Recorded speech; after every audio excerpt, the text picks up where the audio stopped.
The Odyssey by Homer, translated by Samuel Butler. Book 21. Minerva now put it in Penelope's mind to make the suitors try their skill with the bow and with the iron axes, in contest among themselves as a means of bringing about their destruction. She went upstairs and got the storeroom key, which was made of bronze and had a handle of ivory. She then went with her maidens into the storeroom at the end of the house, where her husband's treasures of gold, bronze, and wrought iron were kept, and where was also his bow, and the quiver full of deadly arrows that had been given him by a friend whom he had met in Lacedaemon, Iphitus, the son of Eurytus. The two fell in with one another in Messene at the house of Orticulus, where Ulysses was staying in order to recover a debt that was owing from the whole people, for the Messenians had carried off 300 sheep from Ithaca and had sailed away with them and with their shepherds. In quest of these, Ulysses took a long journey while still quite young, for his father and the other chieftains sent him on a mission to recover them. Iphitus had gone there also to try to get back 12 brood mares that he had lost and the mule foals that were running with them. These mares were the death of him in the end, for when he went to the house of Jove's son, mighty Hercules, who performed such prodigies of valor, Hercules to his shame killed him, though he was his guest, for he feared not heaven's vengeance, nor yet respected his own table, which he had set before Iphitus, but killed him in spite of everything, and kept the mares himself. It was when claiming these that Iphitus met Ulysses, and gave him the bow which mighty Eurytus had been used to carry, and which on his death had been left by him to his son. Ulysses gave him in return a sword and a spear, and this was the beginning of a fast friendship, although they never visited at one another's houses, for Jove's son Hercules killed Iphitus ere they could do so. This bow, then, given him by Iphitus, had not been taken with him by Ulysses when he sailed for Troy. He had used it so long as he had been at home, but had left it behind as having been a keepsake from a valued friend. Penelope presently reached the oak threshold of the storeroom. The carpenter had planed this duly and had drawn a line on it, so as to get it quite straight. He had then set the doorposts into it and hung the doors.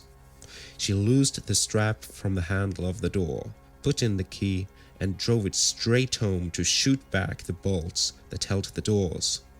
These flew open with a noise like a bull bellowing in a meadow, and Penelope stepped upon the raised platform, where the chests stood in which the fair linen and clothes were laid by, along with fragrant herbs.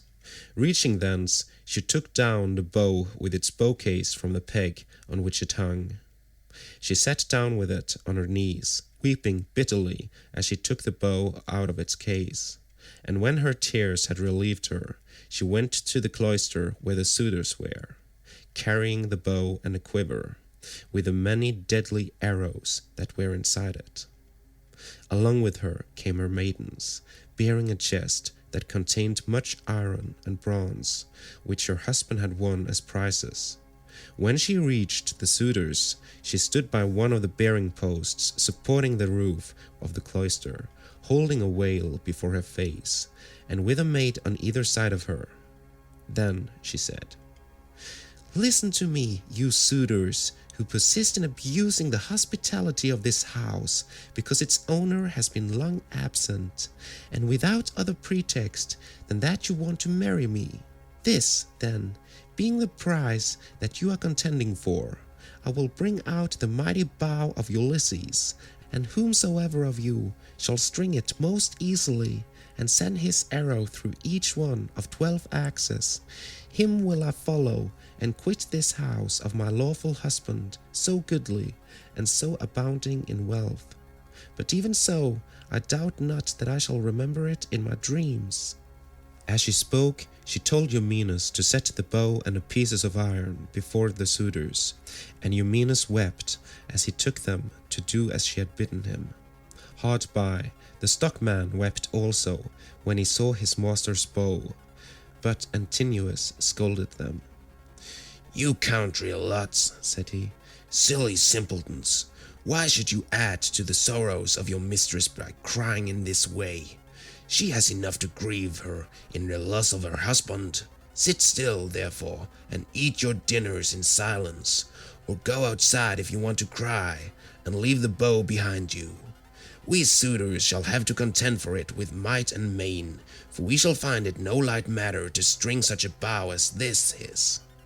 There is not a man of us all who is such another as Ulysses, for I have seen him and remember him, though I was then only a child." This was all he said, but all the time he was expecting to be able to string the bow and shoot through the iron, whereas, in fact, he was to be the first that should taste of the arrows from the hands of Ulysses, whom he was dishonoring in his own house, egging the others on to do so also. Then Telemachus spoke. "Great heavens!" he exclaimed. "Jove must have robbed me of my senses. Here is my dear and excellent mother saying she will quit this house and marry again, yet I am laughing and enjoying myself as though there were nothing happening. But, suitors, as the contest has been agreed upon, let it go forward. It is for a woman whose peer is not to be found in Pylos, Argos, or Mycene, nor yet in Ithaca, nor on the mainland. You know this as well as I do. What need have I to speak in praise of my mother? Come on, then, make no excuses for delay, but let us see whether you can string the bow or no. I too will make trial of it, for if I can string it and shoot through the iron, I shall not suffer my mother to quit this house with a stranger, not if I can win the prizes which my father won before me." As he spoke, he sprang from his seat, threw his crimson cloak from him, and took his sword from his shoulder. First, he set the axes in a row, in a long groove which he had dug for them, and had weighed straight by line. Then he stamped the earth tight round them, and everyone was surprised when they saw him set up so orderly, though he had never seen anything of the kind before. This done, he went on to the pavement to make trial of the bow. Thrice did he tug at it, trying with all his might to draw the string, and thrice he had to leave off, though he had hoped to string the bow and shoot through the iron. He was trying for the fourth time, and would have strung it had not Ulysses made a sign to check him in spite of all his eagerness. So he said, "Alas, I shall either be always feeble and of no prowess, or I am too young, and have not yet reached my full strength so as to be able to hold my own if anyone attacks me. You others, therefore, who are stronger than I, make trial of the bow and get this contest settled." On this he put the bow down, letting it lean against the door that led into the house, with the arrow standing against the top of the bow. Then he sat down on a seat from which he had risen, and Antinous said, "Come on, each of you, in his turn, going towards the right from the place at which the cupbearer when he is handing round the wine." The rest agreed, and Leiodes, son of Oenops, was the first to rise. He was sacrificial priest to the suitors, and sat in a corner near the mixing bowl. He was the only man who hated their evil deeds, and was indignant with the others. He was now the first to take the bow and arrow, so he went on to the pavement to make his trial. But he could not string the bow, for his hands were weak and unused to hard work. They therefore soon grew tired, and he said to the suitors, "My friends, I cannot string it. Let another have it. This bow shall take the life and soul out of many a chief among us, for it is better to die than to live after having missed the prize that we have so long striven for, and which has brought us so long together.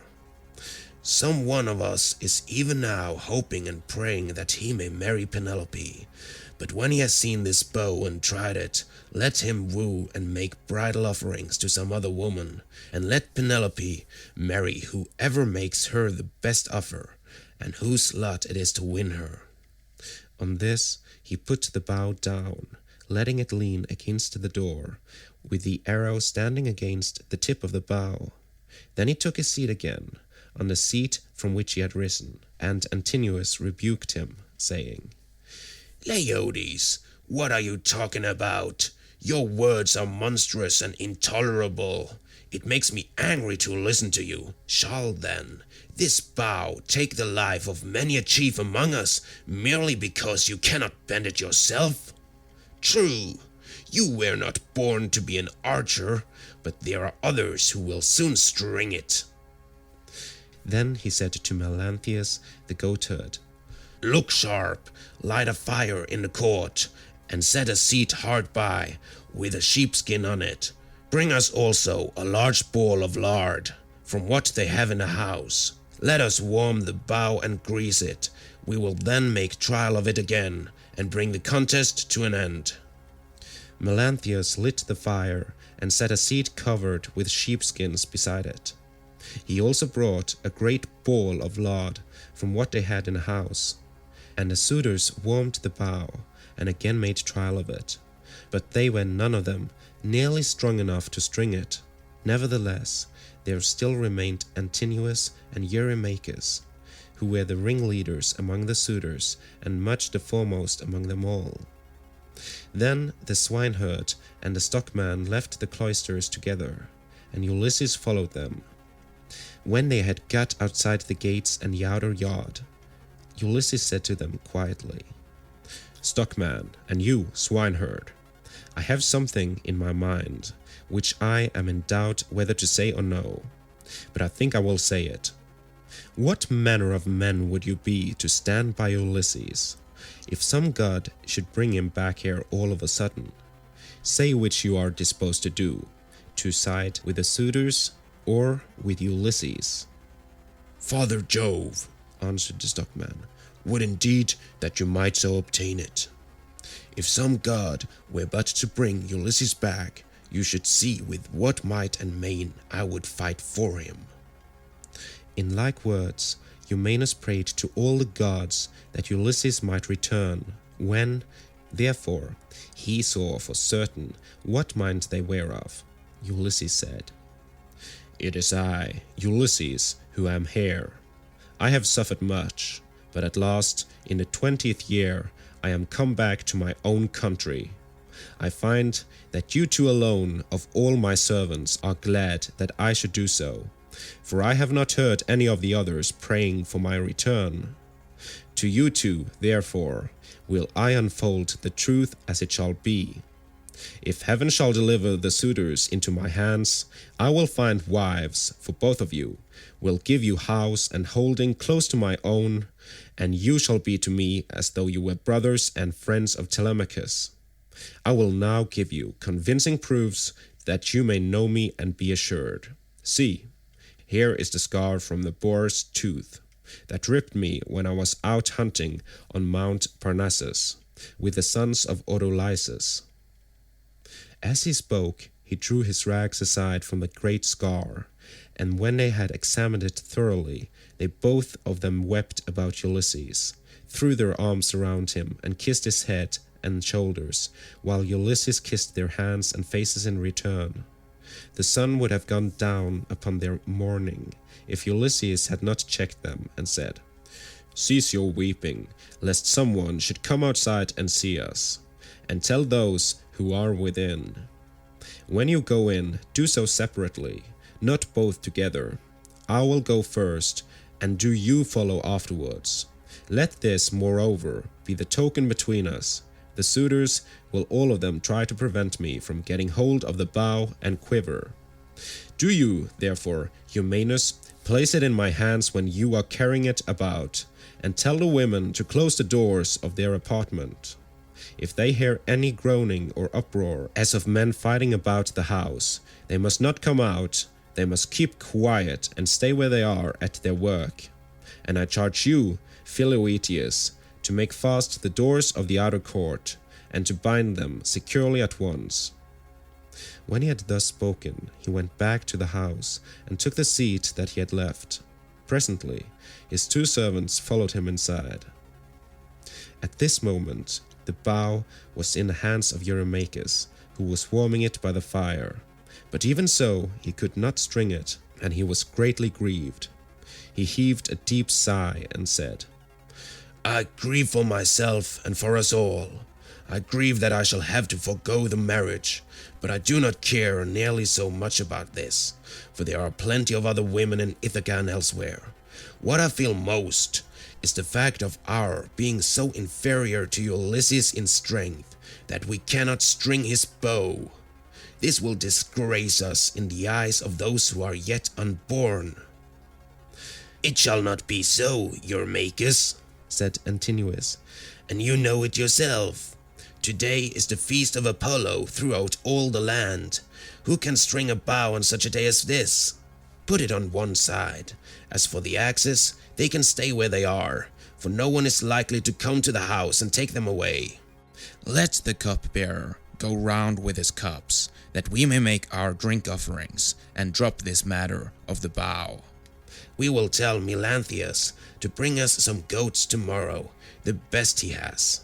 We can then offer thigh bones to Apollo the mighty archer, and again make trial of the bow, as to bring the contest to an end. The rest approved his words, and thereon men-servants poured water over the hands of the guests, while pages filled the mixing bowls with wine and water and handed it round, after giving every man his drink offering. Then, when they had made their offerings, and had drunk each as much as he desired, Ulysses craftily said, Suitors of the illustrious queen, listen, that I may speak even as I am minded. I appeal more especially to Eurymachus and to Antonius, who has just spoken with so much reason. Cease shooting for the present, and leave the matter to the gods. But in the morning let heaven give victory to whom it will. For the moment, however, give me the bow, that I may prove the power of my hands among you all, and see whether I still have as much strength as I used to have, or whether travel and neglect have made an end of it. This made them all very angry, for they feared he might string the bow. Antinous therefore rebuked him fiercely, saying, Wretched creature, you have not so much as a grain of sense in your whole body. You ought to think yourself lucky in being allowed to dine unharmed among your betters, without having any smaller portion served you than we others have had, and in being allowed to hear our conversation. No other beggar or stranger has been allowed to hear what we have said among ourselves. The wine must have been doing you a mischief, as it does with all those drinking immoderately. It was wine that inflamed the centaur Eurytion when he was staying with Pirithous among the Lapithae. When the wine had got into his head, he went mad and did ill deeds about the house of Pirithous. This angered the heroes who were there assembled, so they rushed at him and cut off his ears and nostrils. Then they dragged him through the doorway out of the house. So he went away crazed, and bore the burden of his crime, bereft of understanding. Henceforth, therefore, there was war between mankind and the centaurs, but he brought it upon himself through his own drunkenness. In like manner, I can tell you that it will go hardly with you if you string the bow. You will find no mercy from anyone here, for we shall at once ship you off to King Achethus, who kills everyone that comes near him. You will never get away alive, so drink and keep quiet without getting into a quarrel with men younger than yourself. Penelope then spoke to him. Antinous, said she, it is not right that you should ill-treat any guest of Telemachus who comes to this house. If the stranger should prove strong enough to string the mighty bow of Ulysses, can you suppose that he would take me home with him and make him his wife? Even the man himself can have no such idea in his mind. None of you need let that disturb his feasting. It would be out of all reason. Queen Penelope, answered Eurymachus, we do not suppose that this man will take you away with him. It is impossible, but we are afraid lest some of the baser sort, men or women among the Achaeans, should go gossiping about and say, These suitors are a feeble folk. They have paying court to the wife of a brave man whose bow not one of them was able to string, and yet a beggarly tramp who came to the house strung it at once and sent an arrow through the iron. This is what will be said, and it will be a scandal against us." "Eurymachus," Penelope answered, "people who persist in eating up the estate of a great chieftain and dishonoring his house must not expect others to think well of them. Why then should you mind if men talk as you think they will? This stranger is strong and well built. He says moreover that he is of noble birth. Give him the bow, and let us see whether he can string it or no. I say, and it shall surely be, that if Apollo vouchsafes him the glory of stringing it, I will give him a cloak and a shirt of good wear, with a javelin to keep off dogs and robbers, and a sharp sword. I will also give him sandals, and will see him sent safely wherever he wants to go." Then Telemachus said, "Mother, I am the only man either in Ithaca or in the islands that are over against Elis, who has the right to let anyone have the bow or to refuse it. No one shall force me one way or the other, not even though I choose to make the stranger a present of the bow outright, and let him take it away with him. Go then within the house and busy yourself with your daily duties, your loom, your distaff, and the ordering of your servants. This bow is a man's matter, and mine above all others, for it is I who am master here." She went wandering back into the house, and laid her sons saying in her heart. Then, going upstairs with her handmaids into her room, she mourned her dear husband, till Minerva sent sweet sleep over her eyelids. The swineherds now took up the bow and was for taking it to Ulysses. But the suitors clamored at him from all parts of the cloisters, and one of them said, "You idiot, where are you taking the bow to? Are you out of your wits? If Apollo and the other gods will grant our prayer, your own boarhounds shall get you into some quiet little place and worry you to death." Eumaeus was frightened at the outcry they all raised, so he put the bow down then and there. But Telemachus shouted out at him from the other side of the cloisters, and threatened him, saying, "Father Eumaeus, bring the bow on in spite of them, or young as I am, I will pelt you with stones back to the country, for I am the better man of the two. I wish I was as much stronger than all the other suitors in a house as I am than you. I would soon send some of them off sick and sorry for their mean mischief." Thus did he speak, and they all of them laughed heartily, which put them in a better humor with Telemachus. So Eumaeus brought the bow on, and placed it in the hands of Ulysses. When he had done this, he called Euryclea apart, and said to her, "Euryclea, Telemachus says you are to close the doors of the women's apartments. If they hear any groaning or uproar as of men fighting about the house, they are not to come out, but are to keep quiet and stay where they are at their work." Euryclea did as she was told, and closed the doors of the women's apartments. Meanwhile, Philoetius slipped quietly on, and made fast the gates of the outer court. There was a ship's cable of bibelous fibre lying in the gatehouse, so he made the gates fast with it, and then came in again, resuming the seat that he had left, and keeping an eye on Ulysses, who had now got the bow in his hands, and was turning it every way about, and proving it all over to see whether the worms had been eating into its two horns during his absence. Then would one turn towards his neighbor, saying, "This is some tricky old bow fancier. Either he has got one like it at home, or he wants to make one. In such workmanlike style does the old vagabond handle it." Another said, "I hope he may be no more successful in other things than he is likely to be in stringing this bow." But Ulysses, when he had taken it up and examined it all over, strung it as easily as a skilled bard strings a new peg of his lyre and makes the twisted gut fast at both ends. Then he took it in his right hand to prove the string, and it sang sweetly under his touch, like the twittering of a swallow.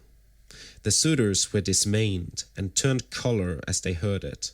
At that moment, moreover, Jove thundered loudly as a sign, and the heart of Ulysses rejoiced as he heard the omen that the son of scheming Saturn had sent him. He took an arrow that was lying upon the table, for those which the Achaeans were so shortly about to taste were all inside the quiver. He laid it on the centerpiece of the bow, and drew the notch of the arrow and the string toward him, still seated on his seat. When he had taken aim, he let fly, and his arrow pierced every one of the handle holes of the axes, from the first onwards till it had gone right through them, and into the outer courtyard. Then he said to Telemachus, "Your guest has not disgraced you, Telemachus. I did not miss what I aimed at, and I was not long in stringing my bow. I am still strong, and not as the suitors twit me with being. Now, however, it is time for the Achaeans to prepare supper while there is still daylight, and then otherwise to disport themselves with song and dance, which are the crowning ornaments of a banquet." As he spoke, he made a sign with his eyebrows, and Telemachus girded on his sword, grasped his spear, and stood on beside his father's seat. End of Book 21.